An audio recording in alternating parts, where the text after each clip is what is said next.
مار دھاڑ میں نمبر 1، کارکردگی میں 0۔ یہ وسط ایشیا کے لوگوں کی طرح پنجاب پر حملہ آور ہوتے ہیں۔ کیا پنجاب اور خیبر پختونخوا کو لڑانا چاہتے ہیں؟ نواز شریف نے سیاسی مخالفین کو نشانے پر لے لیا۔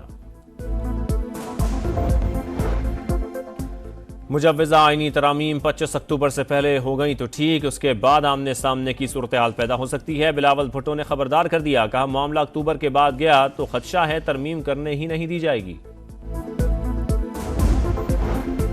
اور مسلم امہ متحد ہو جائے تو ہم دنیا میں نمبر 1 ہوں گے۔ غزہ میں جو ہو رہا ہے یہ سب مسلمانوں کا امتحان ہے۔ مذہبی اسکالر ڈاکٹر ذاکر نائک کے پروگرام ندیم ملک لائیو میں خصوصی گفتگو، کہا غزہ والے 95% پاس اور ہم فیل ہونے والے ہیں۔ سیاست کی اجازت ہے، دہشت گردی کی نہیں۔ اڈیالہ جیل میں بند شخص نے کبھی گنڈا پور سے عوام کی خدمت کا کہا، جیل سے ہمیشہ یہی پیغام آیا، آگ لگا دو، پولیس والوں کے سر پھاڑ دو۔ ان کا پورا فوکس گالم گلوچ پر ہے، جلد قصہ پاری نہ بن جائیں گے۔ مریم نواز کی گرج برس، کہا روزگار کے لیے آنا ہے یا تعلیم کے لیے خوش آمدید کہیں گے، مگر کسی کو آگ لگانے کی اجازت نہیں دیں گے۔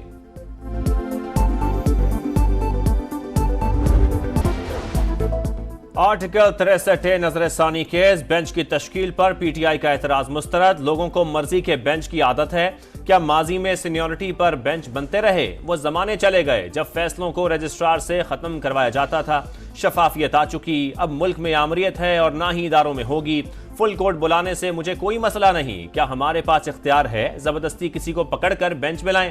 علی ظفر صاحب، آپ ججز کا انتخاب خود نہیں کر سکتے، یہ طرز عمل تباہ کن ہے۔ ہم پاکستان بنانے والوں میں سے ہیں، توڑنے والوں میں سے نہیں۔ چیف جسٹس کے ریمارکس، بانی پی ٹی آئی سے ملاقات کی استدعا منظور، فوری انتظام کرنے کا حکم۔ بینچ تشکیل دینے والی کمیٹی کے ممبران ہی بینچ کا حصہ ہیں، وہ خود کیسے بینچ کی تشکیل کو قانونی قرار دے سکتے ہیں؟ علی ظفر کا موقف، سماعت کل تک ملتوی۔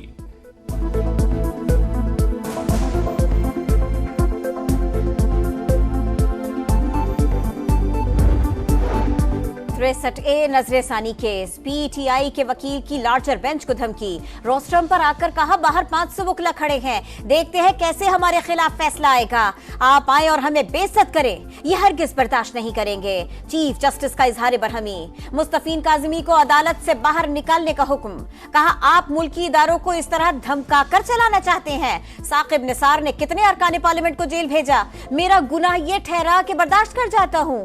والدہ نے کہا تھا جو کہتا ہے وہی ہوتا ہے۔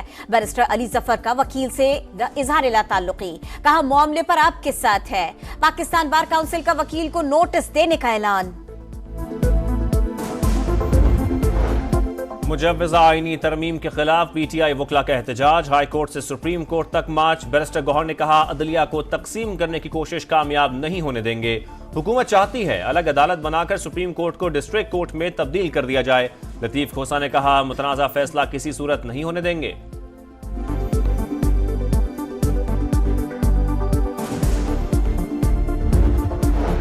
پی ٹی آئی کی احتجاج کی کال، فیصل آباد میں کارکنوں کا اہلکاروں پر تشدد، پتھراؤ، پولیس کی شیلنگ، دفعہ 144 کی خلاف ورزی پر پکڑ دھکڑ، درجنوں کارکن زیر حراست، مزید 10 ارکان اسمبلی گرفتار۔ میاں والی میں بھی پی ٹی آئی کارکن اور پولیس آمنے سامنے، جگہ جگہ رکاوٹیں، داخلی راستے سیل۔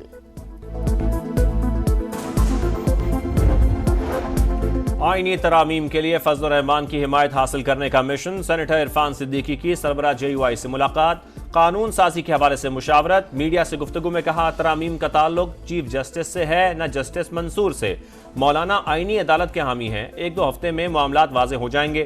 پیپلز پارٹی رہنما نوید قمر کی بھی مولانا سے ملاقات، سیاسی صورتحال پر بات چیت۔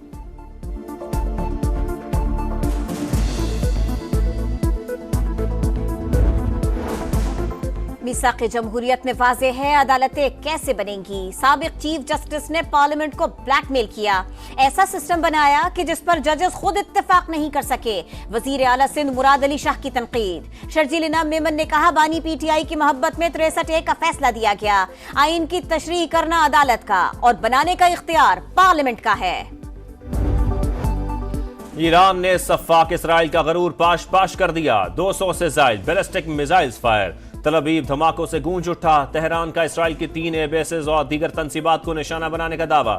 ایرانی صدر مسعود پزشکیان نے کہا اسرائیل جنگی جرائم بند کرے یا رد عمل کا سامنا کرنے کے لیے تیار رہے۔ ایران کی سالمیت کو نقصان پہنچانے پر اسرائیل کی سالمیت ہلا کر رکھ دیں گے، اگلا حملہ اس سے کہیں زیادہ تکلیف دہ ہوگا، ایرانی سپریم لیڈر آیت اللہ خامنئی کی وارننگ۔ مشرق وسطی جنگ کے دہانے پر اسرائیل کا ایران کی تیل اور جوہری تنصیبات کو نشانہ بنانے کا فیصلہ، جلد جوابی کارروائی کا امکان، امریکہ بھی ساتھ دے گا، اسرائیلی میڈیا کا دعویٰ۔ ایران پر حملہ کیسے کیا جائے، اسرائیلی وزیر اعظم کی تینوں سروسز چیف سے ملاقات، حکمت عملی پر غور، امریکہ نے ایرانی حملہ بے اثر قرار دے دیا، اسرائیل کی حفاظت یقینی بنانے کا اعلان، سلامتی کونسل کا ہنگامی اجلاس، انتونیو گوتریس کی ایران کے حملے کی مذمت، غزہ اور لبنان میں جنگ بندی کا مطالبہ، خطے میں کشیدگی کم کرنے پر زور۔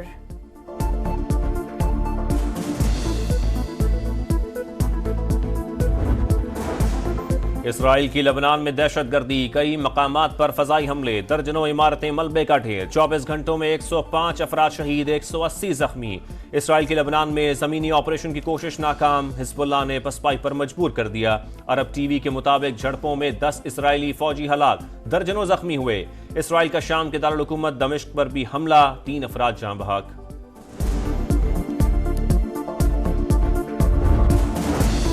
ملیشین وزیر اعظم 3 روزہ دورے پر پاکستان پہنچ گئے، وزیر اعظم شہباز شریف نے استقبال کیا، 21 توپوں کی سلامی، انور ابراہیم پاکستانی قیادت سے 2 طرفہ تعلقات، تجارت سمیت دیگر امور پر تبادلہ خیال کریں گے۔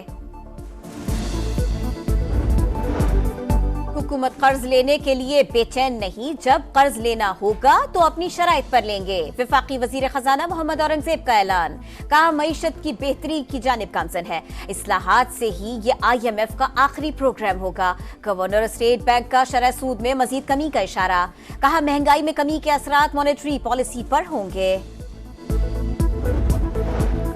وفاقی وزیر سرمایہ کاری بورڈ، مواصلات اور نجکاری عبدالعلیم خان کی روس کو IT، سیف سٹی اور دیگر شعبوں میں بھرپور تعاون کی پیشکش، ٹیکسٹائل ایکسپو میں شرکت کی دعوت، باہمی سرمایہ کاری کے لیے دونوں ملکوں کا اپنی کمپنیوں کی فہرستوں کے تبادلے پر اتفاق۔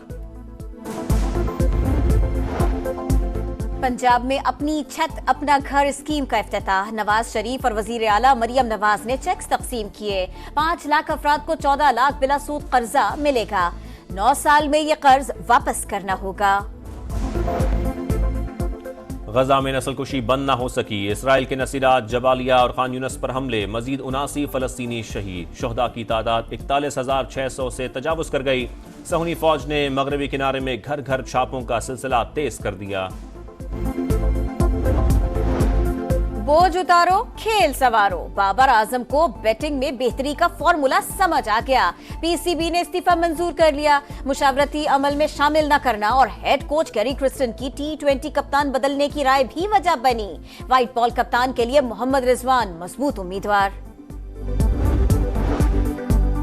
انگلش ٹیم ملتان پہنچ گئی، رنگا رنگ استقبال، مہمان ٹیم کل سے پریکٹس شروع کرے گی، پاکستان ٹیم کا کیمپ شروع، شاہینوں کی طویل مشقیں، پہلا ٹیسٹ 7 اکتوبر سے ہوگا۔ اور برجستہ جملے، طنز و مزاح کا اپنا ہی انداز، چہروں پر مسکراہٹ بکھیرنے والے ورسٹائل فنکار، عمر شریف کو مداحوں سے بچھڑے 3 برس بیت گئے، حسین یادیں دلوں میں آج بھی تازہ۔